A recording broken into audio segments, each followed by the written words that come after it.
My name is Pavel Palagin. I began to consciously train my memory in the second year of university. When I was a student, because it was very difficult for me to study, I began to train my memory, learn speed reading, and generally train my brain. I realized that I could take tests and exams 5 to 10 times faster, which is much easier, simpler.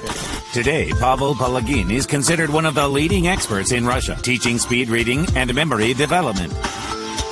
He says that he can memorize large sequences of numbers and images and quote impressive fragments of various texts from memory. Memory for me is a muscle that I work out both for myself and in other people. I like doing it and seeing the positive results in the people who surround me. To test Pavel Palagin's memory, scientists have prepared 25 cards, each with arrows pointing in different directions. Pavel's task is to memorize the cards in a short time and to accurately call out the sequence of directions of the arrows. Hello! Good afternoon, Pavel. Nice to see you. Let's do this. I'll now press the timer. I will tell you, you turn and remember your cards. You have 5 minutes to do it. Yeah.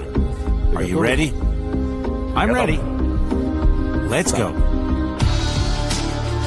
Pavel's task isn't easy.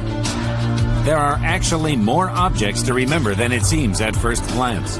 There are indeed 25 cards, but with the number of arrows on them, there are actually 50 images. Only 2 cards are duplicated in the whole sequence. The combination of arrows on all others is not repeated. You have 30 seconds left.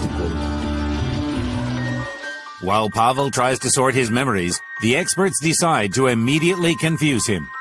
They ask that he call out the sequence of arrows not from first to the last, as he was expecting, but in a more random order.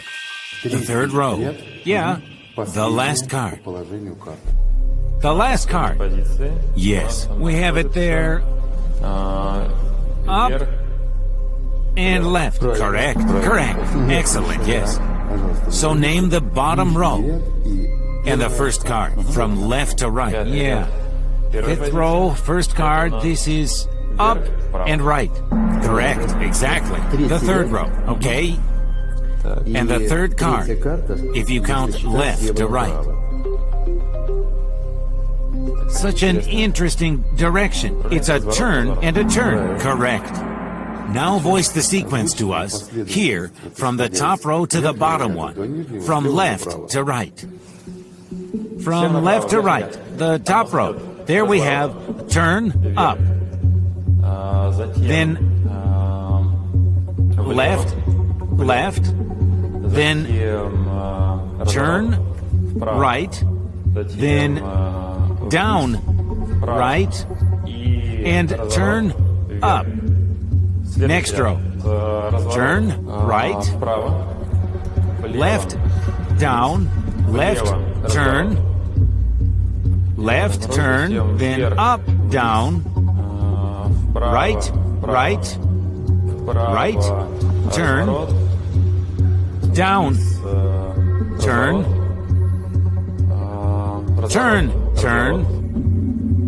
right, left, up, left,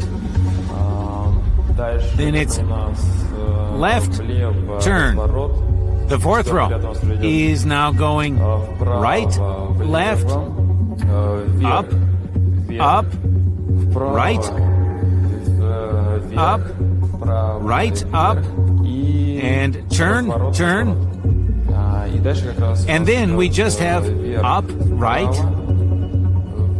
down, right, up, turn, right, turn, and up, up. Well, we saw that there is one mistake, but in my opinion, the result is magnificent. It clearly goes beyond what an ordinary person can do, many times over. What do you think, Andrei Gennadievich? I agree, absolutely. Well, there was one mistake. As you know, simultaneously, you cannot hold more than 5. Yes, 7 plus minus 2. The reference points normally. 7 plus minus 2, absolutely. Yes, this is a psychological rule. Yes, and here you have reached far beyond beyond this limit. The focus of attention is much more powerful and broader than it would normally be. And you know, I have a question. I was going to ask you some questions and then check the memory. I thought that if it was in that order, you would lose your memory. Somehow, you might forget something. Now we'll talk for 10 to 15 minutes and you won't be able to remember the sequence. Does your memory disappear? It's a very good question, and because I've already memorized and put it in my memory boxes, then I think that if now we communicate for 5 to 10 minutes, then afterwards I'll still be able to remember it.